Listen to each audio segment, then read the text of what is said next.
Thank you for being with us today. My name is Greg with Begin Again Institute, and I'm here again with Matthew Russell, one of our therapists.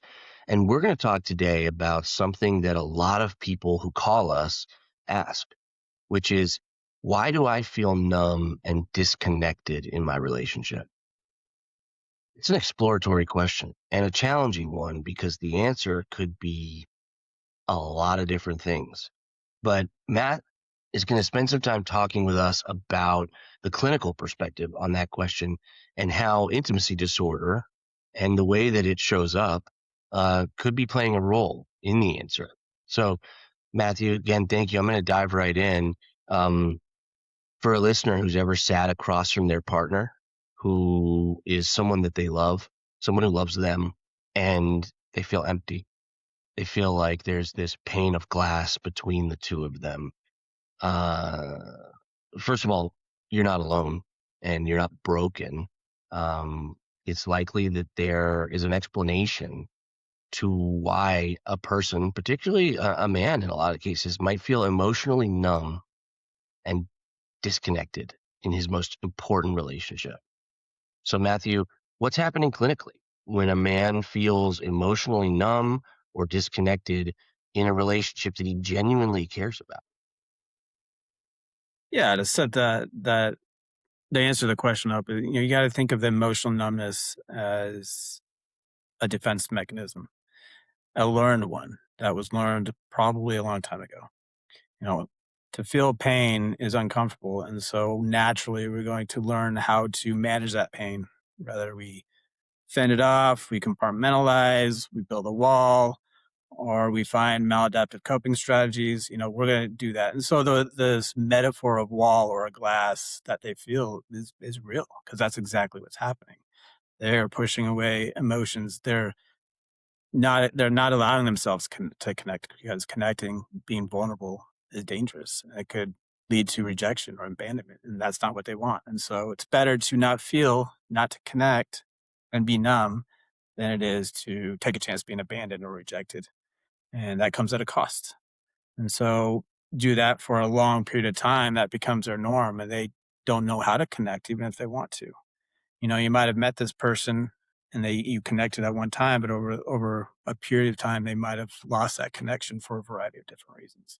So to think of it as a defense mechanism, I think, is a healthy way to set it up, because it takes away the blame. It takes away, you know, some of the shame. It's like, there's something going on here. What is it? What is the cause of it? And I think that's a healthier way to look at it.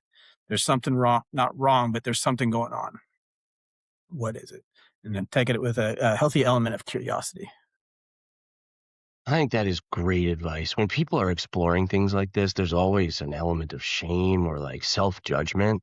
And so to think of this in as a self-defense mechanism, it does take away those pieces. And it just reminds me of all the work that we do, which is focused on the why, right? You're saying, if you're feeling that way, there is an explanation. Let's go explore what that is with curiosity and with hopefully not as much self-criticism and self-judgment that probably is coming up for people who feel that way. Okay, so looking at the why, you know, is this where compulsive sexual behaviors and porn addictions and sex addictions come into play? Yeah, this is what you could say the start of it. What really is initiated is an intimacy disorder, right? Intimacy disorder being the start, the umbrella, and then what branches off is, porn addiction, compulsive masturbation, affairs, many facets of this intimacy disorder, because they learn that being vulnerable is risky and scary, and they can get their needs met elsewhere artificially, right? As a substitute, as a relational substitute elsewhere. And it works. And it also becomes addicting, and it becomes a pattern, and then hijacks the nervous system. You can go down that trajectory, and it turns into a full-blown addiction.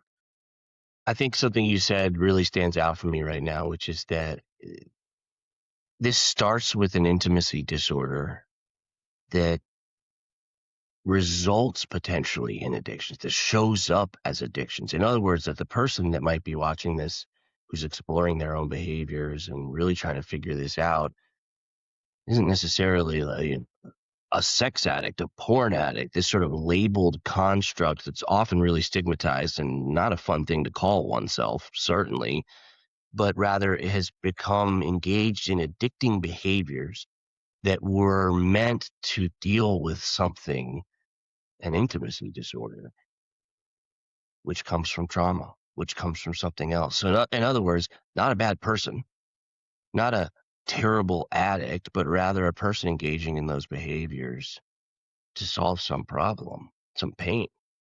That's a really, I think, helpful way for people who might be listening to this to consider themselves if they're in that position. Uh, um, okay, so we're talking about men and the way that they might be feeling inside. What does this whole concept of numbness, disconnection, like what's going on inside a man in the way that they're feeling inside? How would you describe that clinically? Yeah, and often description I hear is this void, this hole, this flatness, that they can never get filled no matter how much they try, which is usually the acting out behaviors.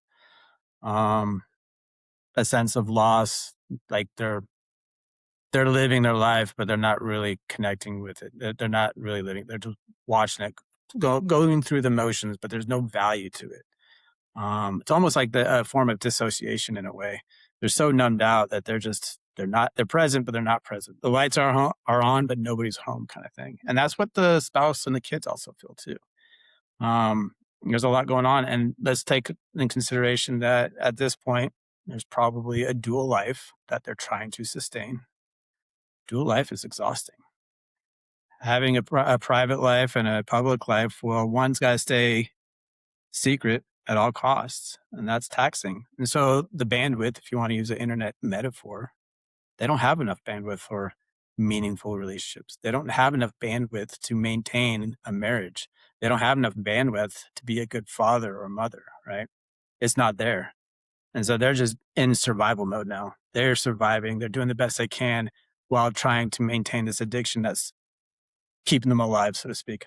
So circling back, how they feel dead inside. They don't feel like themselves. They lost any resemblance of who they once were.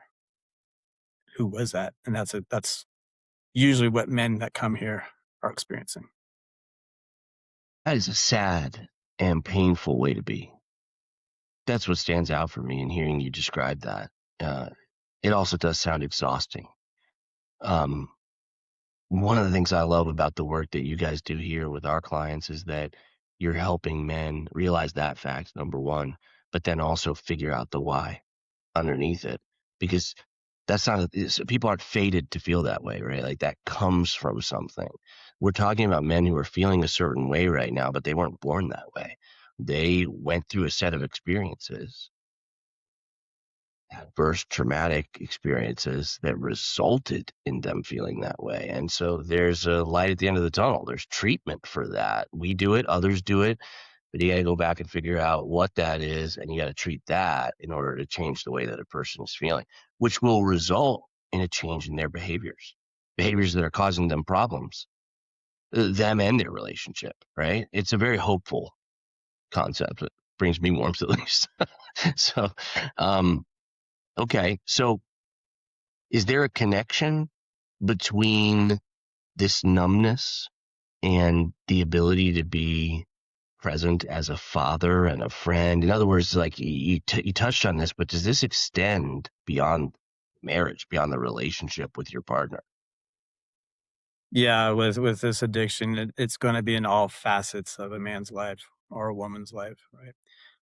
Not only are they devoid in their marriage that has now been significantly emotionally neglected, but they're not able to be that parent they want to be. They want to be, the desire is there, but they can't. They don't have the bandwidth, they don't have the energy.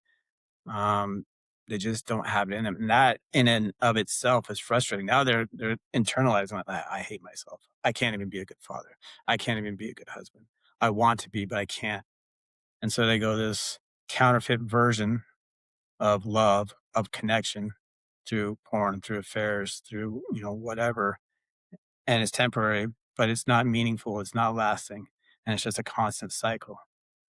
and they have needs, but they're getting it filled elsewhere, but they still feel that emptiness. So what does it take to fix it? How do you get out of this situation? Genuine connection. They and that's the hard part because they have to be vulnerable. They have to push through and let themselves take that chance of being abandoned and rejected. And when they do, and people who really care about them, they find the opposite is true. They find actually compassion. They find understanding. They find that they are valuable despite what they tell themselves. We have to really explore what they really think themselves and turn the narrative around that all the things that they think they are not true. And how do you do that? The antidote is connection. The antidote is healthy, meaningful relationships. Meaningful relationships bring us a natural reward. But in this state, and I use a but in a state of addiction, that natural relationship, that reward that we're supposed to feel, doesn't even touch it because we're so hijacked on artificial rewards, that dopamine system.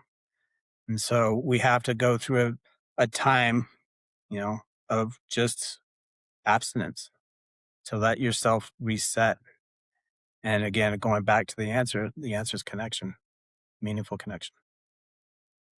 So the answer is connection, but the current state of behaviors, addiction, infidelity, porn addiction, emotional affair, whatever's going on that's causing this state of numbness and disconnection, is in the way.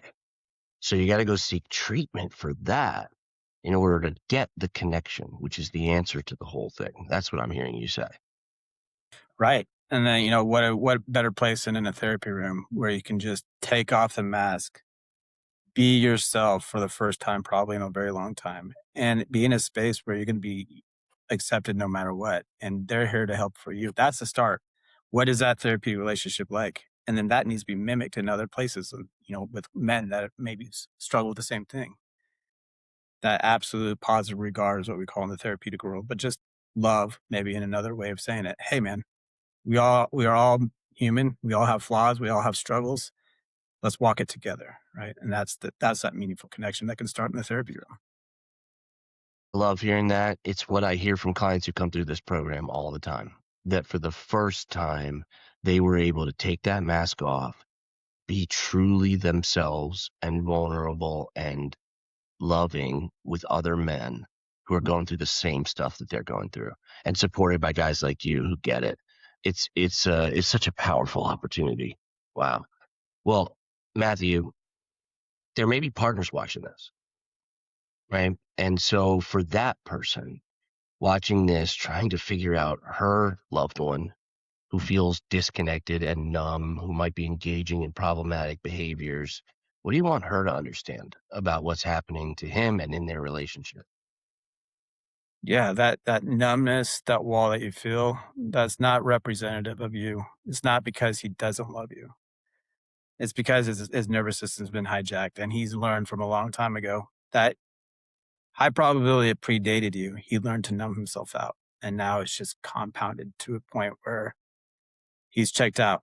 He's checked out not because of you, but because of the maladaptive coping strategies that he has used over time to help manage himself. And so we got to get him out of that loop. And he needs time and support, and you need time and support. But what I want you to know is that that numbness is not because he doesn't love you, because of the addiction. The addiction that for him is solving some problem underneath, some pain, some need that is unmet, having nothing to do with her, right? I love how you say we got to get him out of that loop.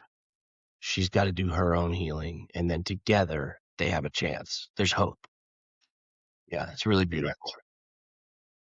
Yeah. Well, I'm gonna do my best to restate what I take away from this, which is that emotional numbness, disconnection in a relationship, doesn't have to be permanent, number one. And it doesn't define the person or persons, and it doesn't represent some faded status that can't change. It's a protection strategy. It's a self-defense mechanism that the brain learned often really early on, as you said, but it can be unlearned. If these behaviors, sex addiction, porn addiction, infidelity, if intimacy disorder is at the root of this numbness and disconnection, and if these behaviors came from something, then we can treat that something. And therefore, they're not necessary anymore, right? And therefore, the numbness and disconnection can go away. The relationship can move forward to a really beautiful place. That's what we hear the men who come through our program talk about after they're done. The work that you do, Matthew, and your teammates. So thank you for that work, and thank you for sharing with us today your thoughts.